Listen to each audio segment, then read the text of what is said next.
Salut tout le monde, bienvenue sur la chaîne David Jones, mais cette fois sans Jones, elle est juste derrière la caméra, parce qu'aujourd'hui on va parler achromatopsie. Mais juste avant de commencer la vidéo, je souhaiterais remercier Dream Action qui me prête la caméra qui est actuellement en train de me filmer. Dream Action, qu'est-ce que c'est? C'est une entreprise qui vous suit lors de vos mariages, de vos événements, que ce soit bar mitzvah, naissance, Pâques, etc. Vous pouvez faire appel à eux, le lien sera dans la description. C'est des professionnels de la vidéo et de la photographie. Maintenant, place tout de suite à la vidéo. L'achromatopsie, c'est une maladie qui touche les yeux. Il en existe de plusieurs types. Premièrement, il y a l'achromatopsie congénitale totale, l'achromatopsie congénitale partielle, et celle qui est due à une lésion cérébrale, dite achromatopsie cérébrale. Les principaux symptômes de l'achromatopsie sont la photosensibilité, une faible acuité visuelle, environ 1 sur 10 dans la moyenne, le nystagmus, et le dernier, une absence totale de la vision des couleurs. Alors qu'est-ce que la photosensibilité? La photosensibilité, c'est le fait de ne pas pouvoir supporter la lumière, qu'elle soit naturelle ou artificielle. Maintenant, le nystagmus, c'est un tremblement incontrôlé de l'œil, c'est-à-dire que l'œil va bouger un petit peu dans tous les sens. Pour ma part, je suis atteint de l'achromatopsie congénitale dite totale, c'est-à-dire que pour le coup, je ne vois vraiment aucune couleur, j'ai une très forte sensibilité à la lumière, donc une très forte photosensibilité, et j'ai eu une très faible acuité visuelle, c'est que moi je suis en dessous des 1 dixième. L'achromatopsie congénitale totale et l'achromatopsie congénitale partielle sont de naissance, alors que l'achromatopsie cérébrale est due à une lésion cérébrale, donc à un accident. Pour ma part, on ne l'a pas déterminé tout de suite à la naissance, puisque les ophtalmos à l'époque m'ont décerné une maladie qui est la maladie de Leber, et les symptômes sont pas trop similaires. C'est-à-dire que la maladie de Leber est une maladie dégénérative, ce qui veut dire que on peut finir complètement non-voyant, contrairement à l'achromatopsie, qui est une maladie qui n'est pas dégénérative, qui a une vision stable. Me concernant, on a découvert que j'avais l'achromatopsie en 2015, donc quand j'avais 20 ans. Je suis allé faire des tests au CHU de Montpellier, avec plein de batteries de tests, dont un électrorétinogramme qui fait extrêmement mal parce que c'est beaucoup de flashs répétés dans le visage. Et du coup, en sortant de ce test, j'avais plein de petites taches rouges ou taches noires, en fait je sais pas du tout, vu que je ne connais pas les couleurs, dans les yeux, et je voyais pas du tout où j'allais. Si 2 personnes sont atteintes du gène déficient, il est fort probable que l'enfant qui naîtra soit atteint d'achromatopsie ou porteur du gène sain. Mais ne vous en faites pas, parce qu'en Europe, il y a une chance sur 33 000 de tomber sur une personne porteur du gène déficient. Mais par contre, il y a une petite île du nom de Pingelap, où là, entre 5 et 10% de la population est atteinte d'achromatopsie. À cause de l'achromatopsie, il y a plusieurs choses que je peux pas faire. Il y a une question qu'on me pose souvent, c'est est-ce que je peux conduire? Et la réponse est non. Je ne pourrais pas conduire puisque la loi dit qu'il faut avoir 5 sur 10 aux yeux minimum cumulés. Et moi, c'est clairement pas le cas.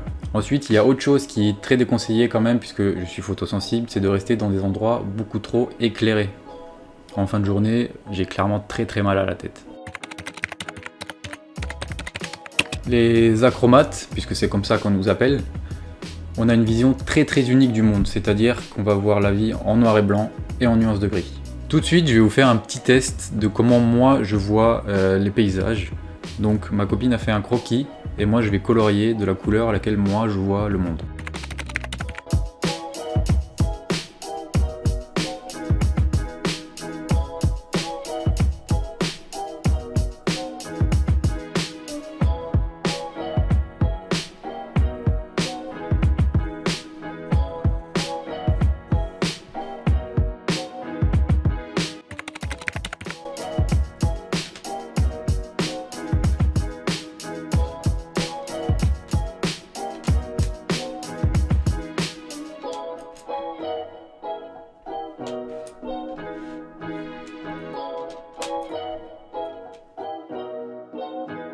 Voilà, avec ces petits tests, vous avez maintenant une idée de comment moi je perçois le monde qui nous entoure. Alors l'achromatopsie, c'est pas une maladie dont on peut guérir tout de suite. Malheureusement, il n'y a rien qui est mis en place, à part la thérapie génie, mais qui n'est même pas en phase 1. Tout ce qui sert un peu à pallier ce problème de vue, c'est les lunettes de soleil. C'est le seul moyen médical que je connais à l'heure d'aujourd'hui. Et même malgré mes lunettes de soleil qui sont un petit peu corrigées, ça ne change pas grand chose. Parce qu'il faut savoir que, comme j'ai dit au tout début de la vidéo, c'est que j'ai une acuité visuelle qui est inférieure à 1 sur 10. Je suis exactement à 0,8 sur 10 sans correction par œil. Et je suis à 1,6 sur 10 avec correction par œil.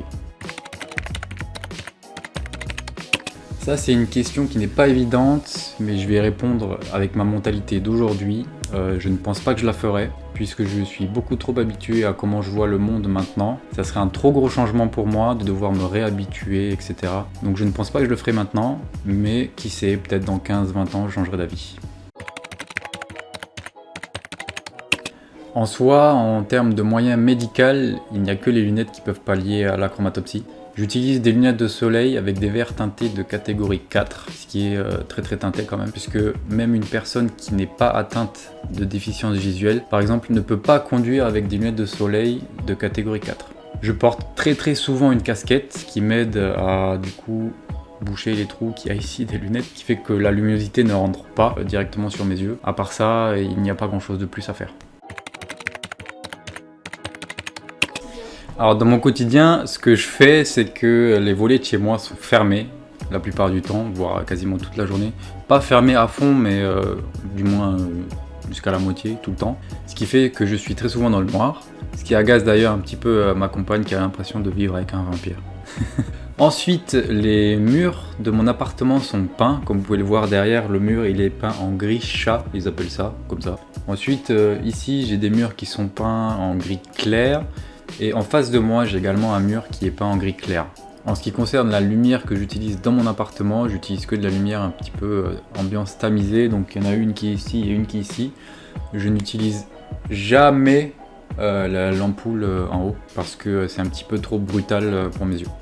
Ensuite, en ce qui concerne mon petit setup de gaming, ce que j'ai mis en place, c'est que sur l'écran, il y a un paramètre qui permet en fait d'atténuer complètement l'écran. C'est-à-dire que tout est un petit peu plus sombre, ce qui fait que je vois mieux.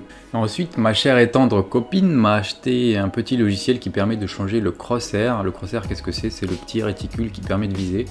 Et en fait, je peux le modifier comme je veux. Donc, suivant les jeux, je le mets très foncé. Suivant les autres jeux, je le mets très clair. Comme ça, je vois bien la nuance avec l'écran derrière.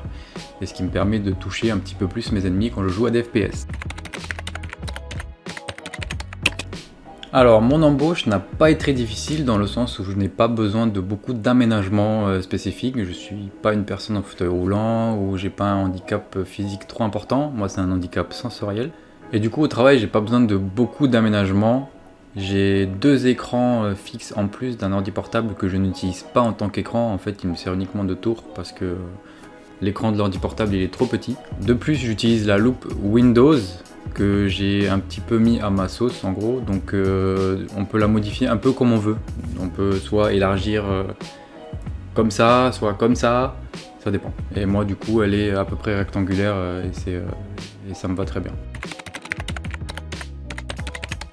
Alors étant donné que je suis né avec cette maladie et que j'ai toujours vu le monde en noir et blanc et nuances de gris, je peux pas trop répondre à cette question. Par contre, il serait intéressant de la poser à une personne qui a eu la chromatopsie suite à une lésion cérébrale. Le regard des autres, ça a été très dur dans les années collège, primaire, lycée, tout ça, parce qu'il y a beaucoup de moqueries. Les enfants sont très méchants les uns envers les autres, donc ça n'a pas été évident dans cette période-là. Mais ça ne l'est pas forcément plus quand tu deviens adulte, parce que même les adultes sont parfois très méchants et très bêtes. Et je vais d'ailleurs vous raconter une anecdote à ce sujet. L'an dernier, j'ai loué un camion dans une entreprise qu'on appellera X pour mon déménagement du coup. Et étant donné que je n'ai pas le permis, c'est mon frère qui a conduit ce camion. Mais vu que je suis handicapé, j'ai une carte mobilité, vous savez, où on peut stationner sur les places handicapées. Et je l'avais passée à mon frère pour qu'il la mette sur ce camion. Malheureusement, la carte, elle est tombée derrière le tableau de bord, elle a été irrécupérable. Donc, au moment de ramener le camion, on a prévenu l'entreprise, donc au moment de faire l'état des lieux, tout ça. Et il y a un monsieur dans les bureaux derrière, quand j'ai annoncé que j'étais en situation de handicap et que j'avais fait tomber ma carte mobilité derrière le tableau de bord, elle a osé dire « Ah, mais il n'a pas qu'à être handicapé !» Autant vous dire qu'en fin de journée, après un déménagement, j'étais très en colère. Je me suis retenu, j'ai juste dit ah mais j'ai pas décidé de naître comme ça. Voilà, c'est la seule phrase que j'ai sortie. Après, on est parti avec mon collègue et voilà. Et j'ai une autre anecdote. Cette fois, c'est au centre commercial. J'allais rentrer dans une grande enseigne. Et il s'avère qu'à l'époque, j'avais des jeux de play dans mon manteau, puisque j'étais parti les récupérer chez un ami. Et moi, je suis quelqu'un d'honnête, donc je vais voir le vigile et je lui montre les jeux en disant voilà, j'ai des jeux, je vais rentrer dans le magasin. Et là, il me dit enlève tes lunettes. Alors, moi, je lui dis non, que bah voilà, si j'ai pas mes lunettes, ben je vois pas, surtout dans les centres commerciaux, vous savez, c'est quand même très très éclairé. Et il me dit ah ben tu rentres pas. Il dit mais pourquoi je rentre pas? Il me dit parce qu'il faut enlever tes lunettes. Donc ce que j'ai fait, c'est que j'ai sorti l'arme fatale. Et la plus belle arme qu'on puisse sortir, c'est hop, je lui ai montré devant le nez ma carte invalidité.